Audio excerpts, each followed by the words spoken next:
McDonald's, tror jeg, sådan, det er det første, jeg tænker. Amerikanere, de har store biler. De producerer en masse olie. Og de går rigtig meget på McDonald's og sådan noget. Fast food. Candyfloss. Pizza og pomfritter. Udadvendt. De spiser meget fast food. Søde. Vildt gæstfri. Er de tykke? De tjener mange penge. Jamen, holder de jul den 25. Gør de ikke? Tænker jeg.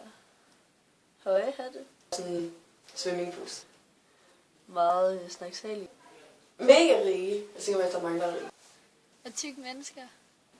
Venlige til tider. Ellers er de sådan mega meget forretningsmennesker-agtige. Og de er ret tykke, og så bliver man nemmere berømt, når man er over i USA.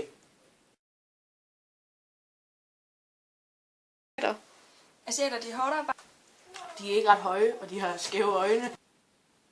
K-pop. Jeg så engang sådan noget med sådan en dreng, der blev lært at spille klaver, eller sådan noget med sådan nogle super asiater, der spillede klaver. Og jeg tænker, de er kloge. De spiser med pinde. Det er sådan, asiater laver alle sådan nogle sjove ting, sådan noget, sådan spiller Tamagotchi hele tiden og sådan noget. De er ikke til at bide med. Igen meget konkurrence. Og de opfinder mange ting i Kina. Drager. Meget larmende kunne det godt være. Så er de effektive og gode til at tjene penge. Ja, det ved jeg ikke. De spiser sygt meget rigt. De er meget produktive. Og Ja, jeg tænker, der er meget disciplin. så er de stolte. De spiller computer og sådan er mega klog.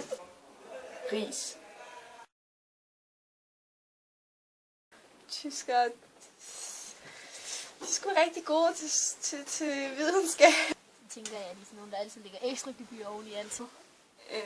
De går på camping. Pølse. Og så bor de i parcelhuse. Men de har billige. Og grimt tøj. Og man forbinder dem med Hitler og 2. verdenskrig. Og de er stædige og egoistiske. Og de ser sjove ud. Så har de ikke det flotteste sprog.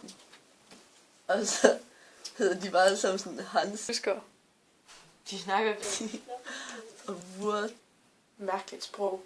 Det er bare sådan fucking dumt.